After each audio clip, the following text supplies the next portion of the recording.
तव कथामृतम् तप्तजीवनम्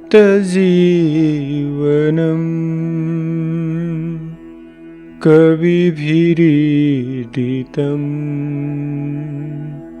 कल्मषापहम् श्रवणमङ्गलम् श्रीमदाततं भुवि गृह्णन्ति ये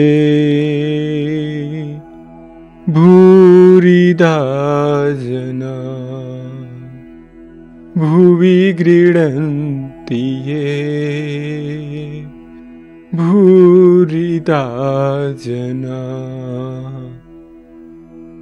प्रभु, तुम्हारी लीला कथा अमृत स्वरूप है। ताप तप्त जीवों के लिए तो वह जीवन स्वरूप है। ज्ञानी महात्माओं ने उसका गुणगान किया है।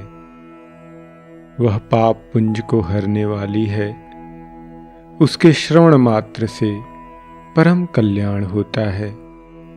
वह परम मधुर तथा सुविस्तृत है। जो तुम्हारी इस प्रकार की लीला कथा का गान करते हैं, वास्तव में इस भूतल में वे ही सर्वश्रेष्ठ दाता हैं। प्रस्तुत पुस्तक श्री रामकृष्ण देव जी की बातचीत तथा चर्चाओं पर आधारित है।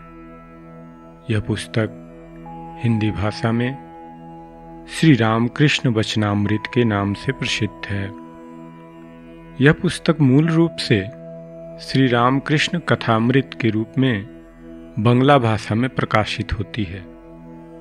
महाकवि महाप्राण श्री सूर्यकांत त्रिपाठी निराला जी ने इस पुस्तक का अनुवाद मूल बंगला से हिंदी में किया।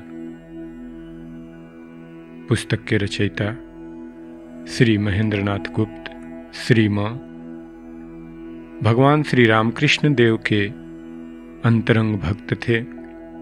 उन्होंने यह बातें भगवान श्री रामकृष्ण देव के निकट संसर्ग में बैठकर ग्रहण की।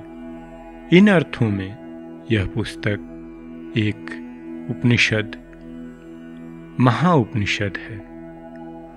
भगवान श्री रामकृष्ण देव की लीला सहधर्मिणी परम आराध्या श्री मां शारदा देवी ने श्री रामकृष्ण कथामृत के संबंध में उसके रचयिता श्री महेंद्रनाथ गुप्त श्री मां को निम्नलिखित पत्र लिखा था।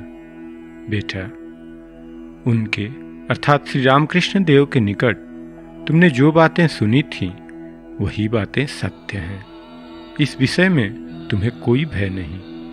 किसी समय उन्होंने ही तुम्हारे निकट इन बातों को रख छोड़ा था। अब आवश्यकता अनुसार वे ही इन्हें प्रकट करा रहे हैं। जान रखो कि इन बातों को व्यक्त किए बिना लोगों का चैतन्य जागृत नहीं होगा। तुम्हारे पास उनकी जो बातें संचित हैं, वे सभी सत्य हैं। एक दिन तुम्हारे मुंह से उन्हें सुनकर मुझे ऐसा प्रतीत हुआ मानो वे स्वयं ही यह सब बातें कह रहे हैं। यह रामकृष्ण वचनामृत का ऑडियो वर्जन है, आप सभी के लिए प्रस्तुत है।